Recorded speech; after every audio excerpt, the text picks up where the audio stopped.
We're kicking things off with a really fascinating piece of history from the SoySefardi.org portal.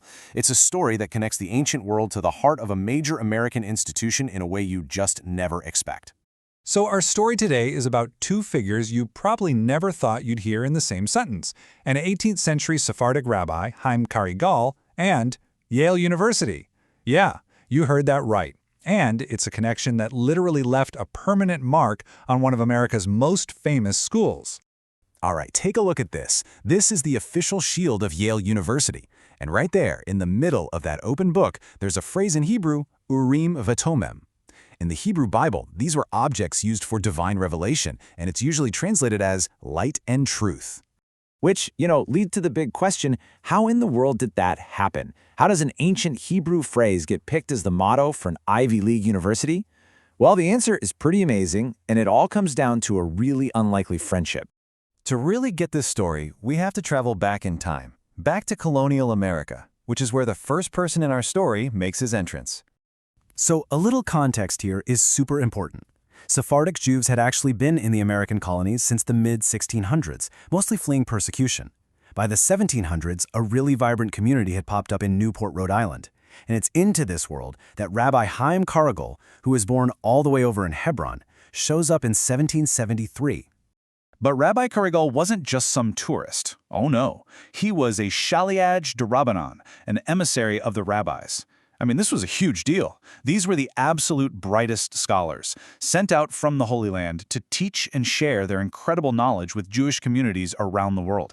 And Carigal himself, he was a prodigy, became a rabbi at just 17 years old.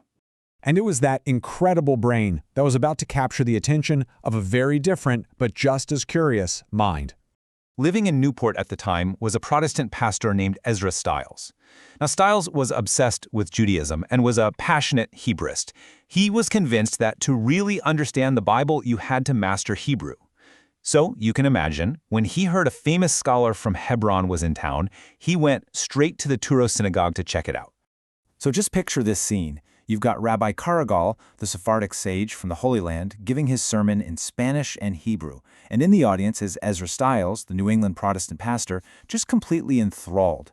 I mean, these guys came from totally different worlds, but they connected over this deep, shared intellectual passion. And this wasn't just a passing hello. Over the next few months, these two men met 28 times. 28! They had these deep conversations about theology, the little details of the Hebrew language, and Jewish law. You can really feel how deep this connection was. Stiles was so impressed that he wrote down everything about their talks in his diary, which we actually still have. In it, he called Rabbi Carigal the most brilliant and learned Jewish scholar to have ever set foot in the Americas. This friendship clearly had a massive impact on him. Now, Rabbi Carigal eventually had to continue on his journey, but the impression he left on Ezra Stiles, well, that was about to change American academic history in a way that neither of them could have possibly imagined. Because just a few years later, in 1778, that same pastor, Ezra Stiles, was appointed the 7th president of Yale. And suddenly, his love for Hebrew and his huge admiration for the rabbi who taught him so much was in a position of real power. And boy, did he use that influence. One of the first things he did was commission a portrait of his friend, Rabbi Carigal.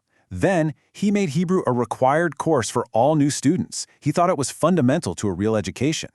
And then, the final piece. He personally put the Hebrew words Urim Vetumim into the university's official seal. He literally baked the legacy of his friendship with the rabbi into the DNA of Yale. And that's the story. An incredible friendship in colonial Rhode Island is the direct reason for the Hebrew motto on Yale's shield. And as a permanent reminder, that portrait of Rabbi Jayim Carigal, it still hangs at Yale today. What a legacy. Now, the main source material for this story, which was cited in the original SoySefardi.org publication, comes from halacha.org. And for those of you who really like to dig into this stuff, the history is super well documented. You can actually verify it yourself by looking into the Ezra Stiles papers at Yale's library, or checking out records from the American Jewish Historical Society. We really hope you enjoyed this incredible piece of hidden history, which was brought to you by the SoySefardi.org portal. If you found this story as cool as we did, please subscribe to the Soy Sefardi or YouTube channel for more just like it. And hey, share this on your social media. Let's get this amazing story out there. Thanks for watching.